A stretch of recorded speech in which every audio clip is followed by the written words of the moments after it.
राधे कृष्ण साथियों, मैं भी कृष्णा ज्ञान सारा चैनल में आपका स्वागत करती हूँ। कैसे हैं आप? आपके अच्छे स्वास्थ्य और सुखद जीवन की मंगल कामना करती।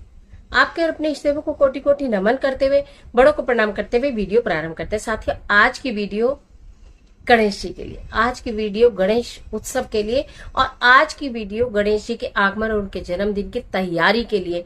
किस प्रकार की मूर्ति हम गणेश जी की अपने घर में लाएं, अपने घर में गणेश जी किस प्रकार स्थापित करें, किस दिशा में स्थापित करें, किस मुद्रा में स्थापित करें, किस चीज के स्थापित करें, और अगर आपके पास पुराने गणपति जी हैं तो उनका क्या करें, किस दिशा में गणपति जी को बिठाया जाए और किस तरह की मूर्ति गणपति जी की लाई जाए, अगर विसर्जन करनी हो तो भी और नहीं करनी हो तो भी, जो कि हमारे घर के सारे विघ्न दूर हो जाएं और हमारे घर में मंगल ही मंगल हो जाए। आज की वीडियो में ऐसी जानकारी लेकर मैं आपके बीच में, चलिए झटपट वीडियो प्रारंभ कर लेते हैं। लेकिन उससे पहले चैनल पर नए आए हैं तो चैनल को सब्सक्राइब जरूर करिएगा और बेल आइकन का बटन भी प्रेस करिएगा, जिससे आने वाली वीडियोस का नोटिफिकेशन आपको मिले सबसे पहले। मैं आज बात कर रही हूँ गणेश चतुर्थी की, मैं आज बात कर रही हूँ गणेश उत्सव की, जो कि 19 सितंबर से प्रारंभ होकर 28 सितंबर तक चलने वाला है। घर घर गजानन आने वाले हैं, घर घर आकर सबके विघ्नों को हरने वाले हैं। गजानन को विघ्नहर्ता और विघ्नकर्ता दोनों कहा जाता है। कहा जाता है प्रथम पूज्य गणपति जी को अगर की पूजा में कोई गलती हो जाए या उनको प्रथम पूज्य कहा गया है और प्रथम उनकी पूजा ना की जाए तो फिर आपके कार्य संपन्न नहीं होते। सुख समृद्धि वैभव संपन्नता लेकर आते हैं गणपति महाराज। तो इस 19 सितंबर से लेकर 28 सितंबर के बीच में जिनके घर में गणपति उत्सव मनाया जाता है, महाराष्ट्र में बहुत धूमधाम से मनाया जाता है। घर घर गणपति को विराजमान किया जाता है। 1 दिन, 3 दिन, 5 दिन, 7 दिन के लिए गणपति को विराजमान किया जाता है।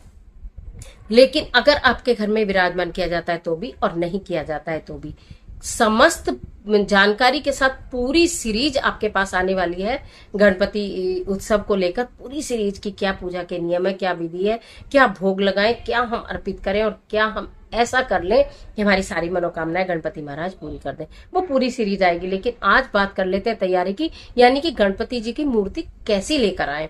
हमको गणपति जी की मूर्ति जो अपने घर के अंदर स्थापित करनी होती है या विसर्जन करने के लिए ला रहे हैं, तो पहले मैं आपको दिखा दूं कि जो मेरे घर में गणपति जी हैं वो मैंने किस तरह के लिए है। मेरे पास सारी मूर्ति जो है पीतल की धातुएं की हैं। आप सोने और चांदी की भी मूर्ति ले सकते हैं, लेकिन अगर सोने और चांदी की मूर्ति आप नहीं ले रहे हैं तो आप पीतल की मूर्ति अगर ले रहे हैं तो भी ये 3 इंच की मूर्ति होनी चाहिए ज्यादा से ज्यादा, जो हम घर में स्थापित करते हैं।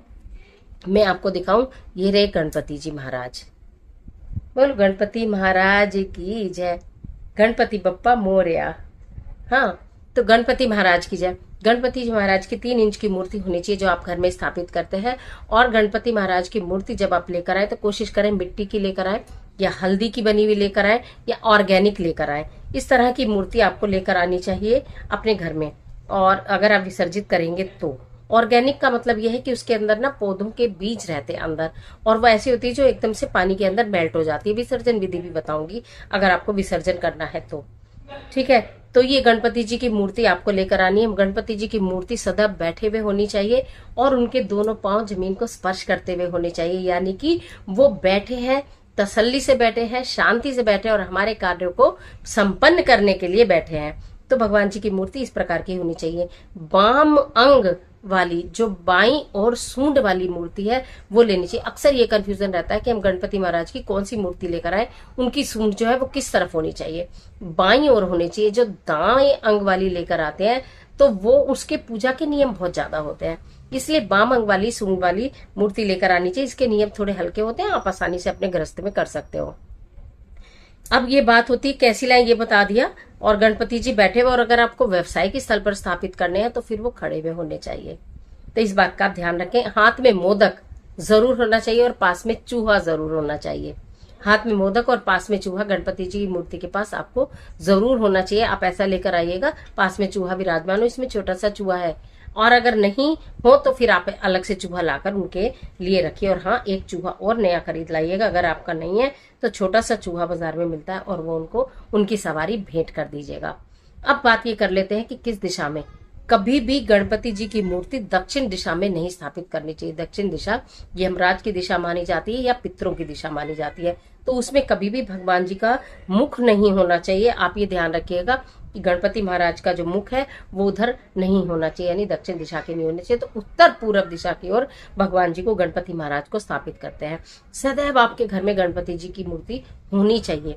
और अगर मूर्ति खंडित हो जाए या खराब हो जाए या उसके कलर खराब हो जाए या किसी न किसी वजह से, कुछ भी वजह से खंडित हो जाए, तो सबसे श्रेष्ठ दिन है ये गणेश चतुर्थी का। 19 सितंबर से पहले पहले आप लेकर आइए और अपने घर में 19 सितंबर में गणपति जी को स्थापित करिए।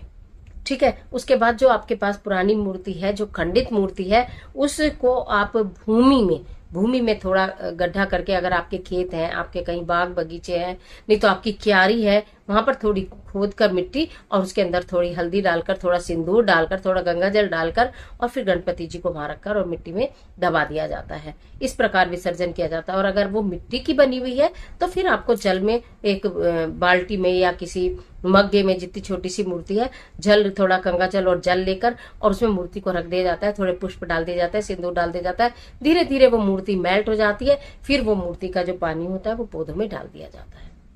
तो ये मैंने आपको बताया कि अगर आपकी मूर्ति खंडित हो जाए तो क्या करें। मूर्ति आप कैसी खरीदें ये मैंने आपको बता दिया। मिट्टी की खरीद सकते हैं, गोबर की खरीद सकते हैं, ऑर्गेनिक खरीद सकते हैं। पेरिस प्लास्टर की मूर्तियां खरीदने से बचना चाहिए आपको, वो आप नहीं खरीदिए। नहीं तो बाकी किसी धातु की, आपकी तल की, चांदी की, तांबे की, सोने की, किसी की भी मूर्ति आप खरीद सकते हैं। इसके साथ साथ मैंने आपको ये भी बताया कि आपको वो सूंड मूर्ति की किस साइड भगवान जी की होनी चाहिए। बाई तरफ सूंड होना अत्यंत शुभ माना जाता है और वो कार्यों को संपन्न कराता है। तो इस प्रकार तैयारी करें। और तैयारी के लिए बता दूं कि गणपति जी तो आप ला ही रहे हैं, उनके लिए आप सिंहासन लेकर आइएगा, उनके लिए आप वस्त्र लेकर आइएगा, उनके लिए चूहा नहीं हो तो चूहा लेकर आइएगा, और उनके लिए दूर्वा घास तो आप लाएंगे ही। सुपारी आप घर में पूजा का सामान होगा, वो एक दूसरी वीडियो में सब कुछ बता दूंगी। लेकिन फिलहाल आज मैंने बात की गणपति जी के बारे में। तो गणपति जी की मूर्ति किस प्रकार खरीदें, और जरूर से जरूर खरीद ले, विसर्जन करें तो आपके घर में जो है वो वहीं रहने दें, पूजा करें। और विसर्जन नहीं कर रहे हैं तो भी आप, अगर आपके पास है तो आप उन्हें नहला धुला के तैयार करके बिठा लीजिएगा, और अगर नहीं है तो जरूर ले आएगा। यही शुभ समय है। तो गणेश उत्सव की आप सबको बहुत सारी शुभकामनाएं। शुरुआत कर दी आज मैंने गणपति जी के लाने से लेकर, और फिर उसके बाद आपके सामने पूरी सीरीज आएगी। इसी क्रम में एक और चीज बता दूं कि जब हम गणपति जी को लाते हैं तो उनकी पीठ कभी भी बाहर की तरफ नहीं होती है।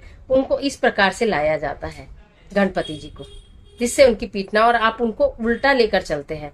जैसे मेरे ऐसे ना, तो मैं अपने घर के अंदर उल्टा चलूंगी और फिर ऐसे इसमें ऐसे लेकर घुमाएंगे। उनकी पीठ नहीं दिखाई जाती, इस बात का ध्यान रखिएगा। तो आज के लिए इतना ही, इजाजत दीजिए। आशा करती हूँ वीडियो आपके लिए बहुत उपयोगी साबित होगी। मिलती हूँ एक और जबरदस्त वीडियो के साथ। तब तक हंसते रहिए, मुस्कुराते रहिए, अपना और अपने अपनों का ख्याल कीजिए। वीडियो अच्छी लगे तो लाइक कीजिए, जितना चाहे अपने फ्रेंड के साथ शेयर कीजिए, और कमेंट बॉक्स में ओम श्री गणेशाय नमः लिखना बिल्कुल मत भूलिए। ईश्वर आपकी मदद करे।